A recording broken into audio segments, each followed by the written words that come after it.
लग्न बस्ता काढायचा तर मग लग्न बस्त्याचे माहेर घर असलेल्या रवींद्र वस्त्र निकेतन मध्येच पश्चिम महाराष्ट्रातील सर्वात मोठे 2 एकरात विस्तारलेले भव्य वस्त्र दालन, असंख्य व्हरायटी, भरघोस डिस्काउंट म्हणजे रवींद्र वस्त्र निकेतन। नामवंत साड्यांचे होलसेल मार्केट म्हणजे रवींद्र वस्त्र निकेतन। नवरा नवरीची पहिली पसंती म्हणजेच रवींद्र वस्त्र निकेतन। नवरा नवरीसाठी स्वतंत्र विभाग, नामवंत साड्यांवर सेल, आहेरासाठी शेकडो व्हरायटी। तर मग वाट कसली बघताय, चला खरेदीला।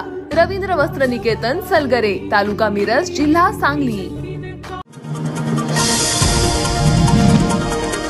महापालिकेच्या सार्वत्रिक निवडणुकीची प्रारूप प्रभाग रचना उद्या महापालिकेच्या वेबसाईटसह मुख्यालय कार्यालय आणि 4ही प्रभाग समितीच्या कार्यालयात प्रसिद्ध करण्यात येणार आहे। यावर नागरिकांना सूचना व हरकती सादर करण्यासाठी 15 सप्टेंबर पर्यंतची मुदत दिली असल्याची माहिती आयुक्त सत्यम गांधी यांनी दिली। ते म्हणाले, महापालिकेच्या सार्वत्रिक निवडणुकीसाठी प्रभाग रचना तयार करण्याचे आदेश राज्य शासनाने 10 जूनला दिले होते। त्यानुसार 2011ची जनगणना गृहीत धरून महापालिका प्रभागाने प्रभाग रचना तयार केली आणि शासनाकडे सादर करण्यात आली। निवडणूक आयोगाने 29 ऑगस्टला प्रभाग रचनेला मान्यता दिली आहे, तर आता 3 सप्टेंबरला सकाळी प्रारूप प्रभाग रचना प्रसिद्ध करण्याच्या सूचना निवडणूक आयोगाने दिल्या आहेत।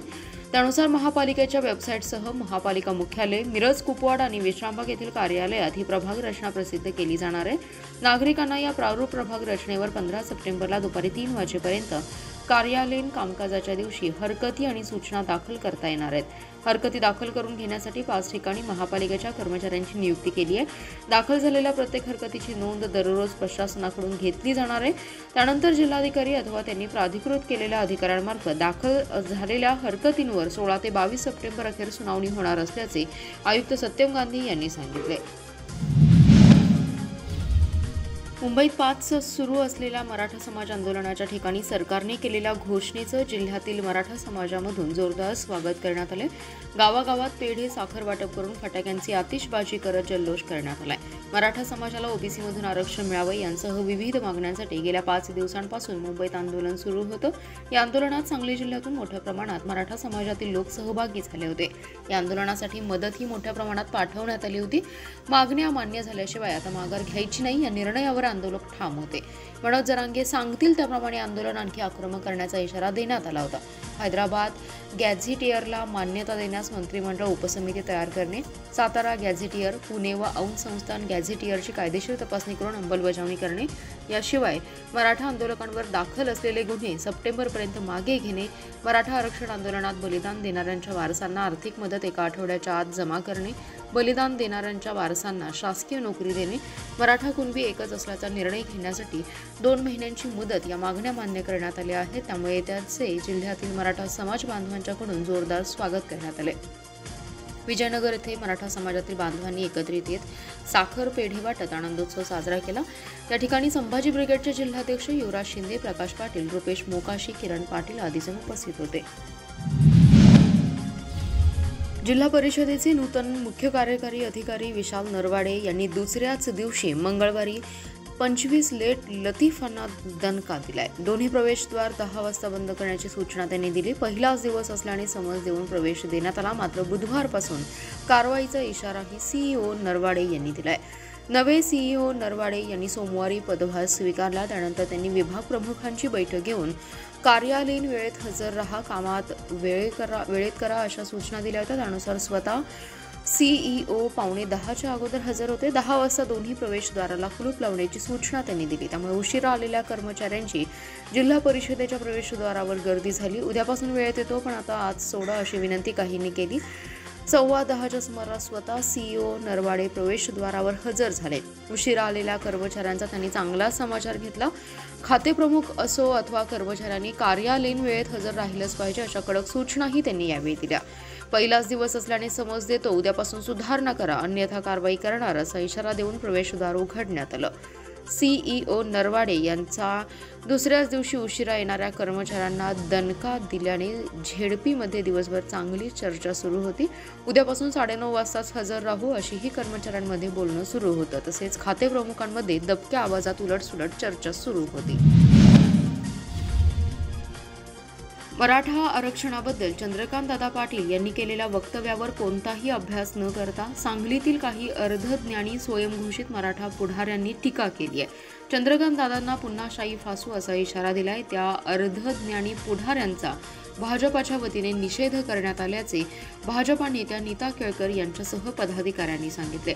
राज्याचे उच्च तंत्र शिक्षण मंत्री व पालकमंत्री चंद्रकांत दादा पाटील हे स्वतः मराठ्याच्या समाजाचे नेते आहेत. एका सामान्य गिरणी कामगार कुटुंबातून पुढे येऊन आज ते मंत्री म्हणून काम करतात. मराठा आरक्षण उपसमितीचे ते अध्यक्षही राहिलेत.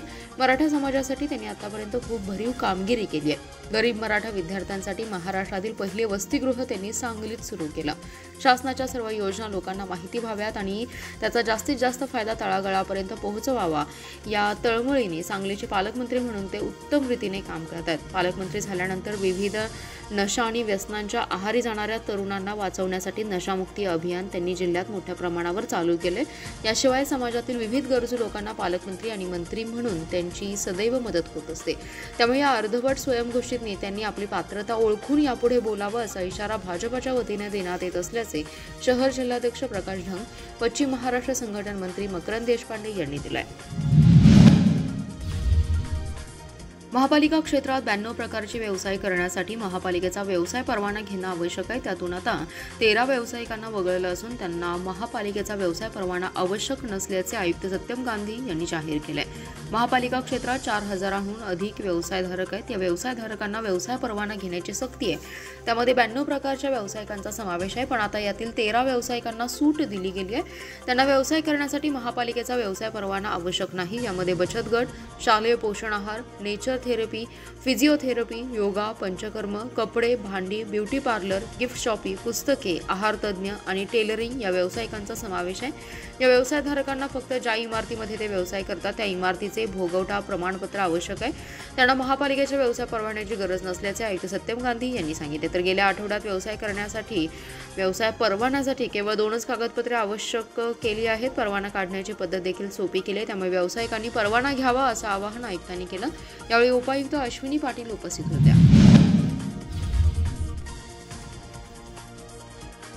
गणेशोत्सवात जिल्ह्यात सर्वत्र धूमधडाक्यात सुरुवात झाली आहे. दैनिक जनप्रवासच्या कार्यालयामध्ये देखील दरवर्षीप्रमाणे यंदाही गणेशोत्सव साजरा करण्यात येतोय. आज जनप्रवासच्या कार्यालयात माजी मंत्री आमदार जयंत पाटील यांनी सायंकाळच्या सुमारास भेट देत लाडक्या गणरायाची आरती केली आहे. त्याचबरोबर जिल्हा बँकेचे संचालक राहुल महाडिक यांनी देखील दुपारच्या सुमारास भेट देत आरती केली. यावेळी दोघांनी सांगलीकर जनतेला गणेशोत्सवाच्या शुभेच्छा दिल्या. यावेळी त्यांच्यासमवेत शहर जिल्हाध्यक्ष संजय बजाज यांच्यासह कार्यकर्ते आणि पदाधिकारी उपस्थित होते. प्रारंभी श्री अंबाबाई तालीम संस्थेचे उपाध्यक्ष तसेच डिजिटल मीडियाचे प्रदेशाध्यक्ष सिद्धार्थ भोकरे यांनी जयंत पाटील आणि राहुल महाडिक यांचं स्वागत केले. यावेळी जनप्रवासच्या व्यवस्थापिका अश्विनी खाडे, कार्यकारी संपादक अमृत चौगुले, सुधीर लाटकर, दिनेश ऐतवडे, अनिल कदम, शरद पवार यांच्यासह दैनिक जनप्रवास आणि जनप्रवास लाईव्हचे कर्मचारी उपस्थित होते. मिरजेतील किल्ला भाग मिरज येथे खुशी पार्क 1 या बांधकाम प्रकल्पावर काम करत असताना कामगार भीमाप्पा सिद्धप्पा मेटलकी यांचा दुर्दैवी मृत्यू झाला तर अन्य 6 जण गंभीर जखमी झालेत. या घटनेत दोषी असणाऱ्यांवर कठोर कारवाई करावी अशी मागणी राष्ट्रवादी काँग्रेस पक्षातर्फे करण्यात आली आहे. याबाबतचं निवेदन मिरज ग्रामीण शहर पोलीस ठाण्याच्या पोलीस निरीक्षकांना देण्यात आलं. दिलेल्या निवेदनात म्हटलंय की सदरची घटना घडण्यामागे संबंधित इंजिनियर व ठेकेदार यांचा गंभीर निष्काळजीपणा, सुरक्षा उपाययोजनांचा अभाव आणि कामगारांच्या सुरक्षेकडे दुर्लक्ष हे मुख्य कारण असल्याचं स्पष्टपणे दिसून येतं. कामगारांच्या सुरक्षेसाठी बांधकामस्थळी सुरक्षा साधने उपलब्ध करून देणे, देखरेख ठेवणे ही संबंधित इंजिनियर आणि ठेकेदार यांची जबाबदारी असते. परंतु त्यांनी याकडे पूर्णपणे दुर्लक्ष केल्यामुळे कामगाराचा जीव गेलाय. हा प्रकार अतिशय गंभीर असून जबाबदार अधिकाऱ्यांवर आणि ठेकेदारांवर कठोर कारवाई होणं आवश्यक आहे. सदर बांधकामास परवानगी घेतली होती का याचीही चौकशी करण्यात यावी आणि यांच्यावर सदोष मनुष्यवधाचा गुन्हा दाखल करावा आणि पीडित कामगाराच्या कुटुंबाला तात्काळ आर्थिक मदत आणि नुकसान भरपाई देण्यात यावी अशी मागणी राष्ट्रवादी कामगार जिल्हाध्यक्ष मुजफ्फर संधी यांनी केली आहे.